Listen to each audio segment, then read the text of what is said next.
Welcome back. नमस्कार, मैं सुनील द्विवेदी, आपका इंग्लिश मास्टर। और आज बात करते हैं कॉमन एरर पार्ट सेकंड। और मुझे लग रहा है कि अगर आपको इस वीडियो से बहुत अच्छा फ़ायदा लेना है तो आप इस डिस्कशन से पहले आप इस वीडियो को पॉज करके ये सारे क्वेश्चंस अपने नोटबुक पे नोट कर लिया करो और पहले खुद इसमें देखा करो कि एरर क्या है, फिर आप सोल्यूशन देखेंगे तो मुझे लग रहा है बहुत हेल्पफुल होगा आपके लिए। तो आइए बात करते हैं। पहला क्वेश्चन है the people of ancient India, A part, were more civilized, B part है। Then ancient Europe, C part है। और अगला आपका है नो एरर। देखिए यहाँ पे एक रूल है कि देन से हमेशा समान चीजों की तुलना की जाती है। Then always compare equal things. अब देखिए यहाँ पर लिखा हुआ है the people of ancient India, अधिक सिविलाइज थे, देन लगा हुआ और आगे सिर्फ लिखा हुआ एंशिएंट यूरोप। तो देखिए अगर हम केवल एंशिएंट इंडिया की बात करते तो एंशिएंट यूरोप ठीक था, लेकिन बात हो रही the people of ancient India, तो यहाँ पर होना चाहिए था आपका, यहाँ होना चाहिए था आपका the people of ancient Europe. लेकिन आपको पता है कि नाउन में एक बार, सेंटेंस में एक बार जब नाउन आ जाता है दोबारा नाउन नहीं लिखा जाता है, तो पीपल नहीं लिख सकते, यहाँ पर हमें प्रोनाउन लिखना पड़ेगा। और प्रोनाउन पीपल प्लूरल है, इसलिए यहाँ पर हमारा प्रोनाउन प्लूरल जाएगा, देन दोज ऑफ हो जाएगा। क्या हो जाएगा? Then those of ancient Europe. Answer हो जाएगा हमारा सी।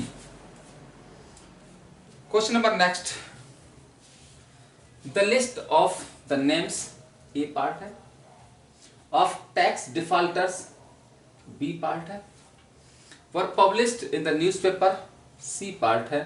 और डी आपका नो एरर। अब इस सेंटेंस देखिए क्या है। सब्जेक्ट हमारा है the list of the names of tax defaulters और वर्ब हमारी है वर। तो रूल कहता है कि जब सब्जेक्ट की बनावट है उसमें अगर ऑफ आता है तो ऑफ के पहले एक वर्ड होता है, आपके बाद का वर्ड जनरली प्लूरल होता है, लेकिन जो वर्ब देखती है वो आपके पहले वाले को देखती है। यहाँ पर लिस्ट एक है, एक लिस्ट की बात हो रही है, तो वर्ब आपकी सिंगुलर आएगी, तो यहाँ पर आपका वर्ब नहीं होगा, वाच हो जाएगा। क्वेश्चन नंबर नेक्स्ट, अगला है one of my firmest belief is, A part, that, यहाँ पर दैट होना चाहिए, that nothing can substitute, B part, hard work, C part. और डी आपका नो एरर। क्या मेरा एक सबसे मजबूत भरोसा विश्वास ये है कि nothing can substitute hard work, hard work का कोई सब्स्टिट्यूट नहीं होता है, कोई विकल्प नहीं होता है। फिलहाल यहाँ पर देखिए रूल क्या है कि अगर सेंटेंस में वन ऑफ आता है, नन ऑफ आता है, इसके बाद का नाउन हमेशा प्लूरल होता है, तो यहाँ पर बिलीफ नहीं होगा, बिलीव्स हो जाएगा। और वर्ब आपकी सिंगुलर होती है, तो यहाँ पर इज लगा, ठीक है, बस बिलीव्स हो जाएगा। आंसर हो जाएगा हमारा A. Next, people who are not belonging to, A part, any nationalist party, B part है, want to divide the country, C part है। और डी आपका नो एरर। अब देखिए यहाँ दिक्कत क्या है, people who are not belonging to. अब एक रूल है, कुछ ऐसी वर्ब होती हैं जिनको प्रोग्रेसिव वर्ब कहते हैं, जैसे बिलोंग है, सी है, लिव है। ऐसी वर्ब होती हैं जो प्रोग्रेसिव वर्ब कहलाती हैं, इनका प्रयोग कंटिन्यूअस टेंस में नहीं करते हैं, इनको सिंपल प्रेजेंट बनाया जाता है। तो इसलिए यहाँ पर आपका आर बिलोंगिंग नहीं होगा, यहाँ पर हो जाएगा सिंपल प्रेजेंट में डू नॉट, और ये हो जाएगा बिलोंग, ये हो जाएगा डू नॉट बिलोंग। आंसर हो जाएगा आपका A. Question number next, neither the principal nor the students, A part है, takes interest in the, B part है, general welfare of the students, C part है। और डी आपका नो एरर।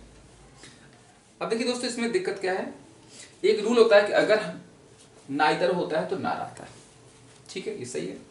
लेकिन एक रूल होता है अगर हमारे दो सब्जेक्ट नॉर या आर से जुड़े होते हैं तो वर्ब हमेशा देखती है नियरेस्ट को। अब वर्ब यहाँ पर क्या है, टेक्स्ट है, और नियरेस्ट देखती है, नियरेस्ट यहाँ पर स्टूडेंट्स लिखा हुआ, स्टूडेंट्स प्लूरल है तो वर्ब आपकी प्लूरल आएगी, और जब यस लगा होता है वर्ब में तो सिंगुलर होती है, तो प्लूरल कैसे बनाएंगे, यहाँ पर टेक्स्ट की जगह पे टैग कर देंगे। आंसर हो जाएगा हमारा B. Question number next, we have received a message A part from the minister for the education B part, only yesterday C part, और डी आपका नो एरर। यहां पर एक बहुत बढ़िया रूल है कि अगर सेंटेंस में स्टरडे आए, देखिए सिंपल सा मामला, अगर स्टरडे आता है तो सेंटेंस सिंपल पास्ट बनता है, उसमें वर्ब की सेकंड फॉर्म आती है, इसलिए यहां पर हैव नहीं होगा, सिर्फ सेकंड फॉर्म होगी रिसीव्ड। आंसर हो जाएगा ए, हैव हटा देंगे। ओके, अगला question, he is writing novels A part ever since he B part became graduate C part, और आपका डी है नो एरर। अब दोस्तों आपको एक रूल पता है कि अगर सेंटेंस में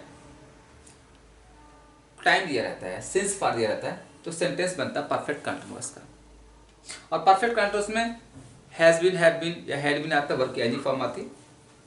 अब देखिए यहाँ पर लिखा हुआ ही इज राइटिंग, ये प्रेजेंट कंटीन्यूअस का है, लेकिन आपको बनाना है परफेक्ट कंटीन्यूअस, तो रूल होता है अगर ये प्रेजेंट का है इसको प्रेजेंट का ही बनाते हैं, ये प्रेजेंट परफेक्ट कंटीन्यूअस बनाया जाएगा, तो यहाँ पर आपका इज नहीं होगा, यहाँ पर हो जाएगा हैज बीन राइटिंग। आंसर हो जाएगा हमारा A. Okay, question number next, I asked him A part, why did he call B part, me a fool C part, और डी नो एरर। अब आपने एक रूल पढ़ा होगा कि जब भी हम आपने देखा होगा जब इनडायरेक्ट बनाते हो डायरेक्ट सेंटेंस से, और अगर इंट्रोगेटिव का होता है तो वहां पर आस्क्ड आता है और आगे क्वेश्चन वर्ड आता है, और आगे का सेंटेंस हमेशा असर्टिव बनता है। या ऐसे पढ़ सकते हैं कि अगर सेंटेंस के बीच में कोई डब्ल्यू वर्ड आता है, वाई, व्हाट, वेयर, तो आगे का सेंटेंस असर्टिव होता है, तो यहाँ पर डिड ही कॉल नहीं होगा। अब ये देखिए आपका सिंपल पास्ट बनाना है, तो सिंपल पास्ट में डिड नहीं आता है, सेकंड फॉर्म आती है, यहाँ पर कॉल हो जाएगा ही कॉल। आंसर हो जाएगा आपका, आंसर हो जाएगा आपका बी। क्वेश्चन नंबर नेक्स्ट, अगला कह रहा है, I was surprised A part है, when he told me B part है, how much does he study every day C part है, और अगला आपका नो एरर। अब देखिए यहां पर एक रूल क्या है, अभी हमने बात करी थी कि अगर सेंटेंस के बीच में डब्ल्यू वर्ड आता है तो आगे का सेंटेंस असर्टिव बनता है। यहाँ पर हाउ मच आया हुआ असर्टिव बनेगा, और यहाँ पर डस पहले लगा हुआ है, यानी कि ये पहले सब्जेक्ट फिर हेल्पिंग वर्ब आती है। दूसरी एक और चीज आपको पता है कि अगर हमारा पहला पार्ट, पहला वर्ब पास का है, जैसे सरप्राइज लिखा हुआ है, टोल्ड लिखा हुआ है, तो सेकेंड और टेंस का रूल होता है कि अगर पहला वर्ब पास है तो आगे भी पास बनते हैं। तो यहाँ पर आपका ये प्रेजेंट नहीं, इसको हम पास्ट बनाएंगे, तो सिंपल पास्ट जब बनाते हैं तो आपको पता है सिंपल पास्ट के असर्टिव में हेल्पिंग वर्ब नहीं लगाते हैं, वैसे डिड होता है लेकिन असर्टिव नहीं लगता है, सेकंड फॉर्म आएगी। तो यहाँ पर how much does he study नहीं होगा, यानी यहाँ पर आपका हो जाएगा स्टडीड हो जाएगा, तो स्टडी का बना देंगे studied, how much he studied, और आंसर हो जाएगा आपका सी। तो दोस्तों ये थे आज के कुछ इंपॉर्टेंट कॉमन एरर्स, और जैसे मैंने कहा था कि आपको बहुत अच्छे से इनको यूज़फुल बनाना है, तो सबसे पहले इस डिस्कशन से पहले आप जैसे कि मैं इनको बोर्ड पे नोट कर लेता हूँ, फिर डिस्कस करता हूँ, तो आप भी इनको नोटबुक पर नोट कर लिया करें, और खुद पहले देखा करो इसमें क्या एरर है, और फिर आप हमारा इस वीडियो देखें तो आपको बहुत फ़ायदा होगा। मिलते हैं नेक्स्ट वीडियो में कुछ और नए एरर के साथ, तब तक के लिए नमस्कार, जय हिंद।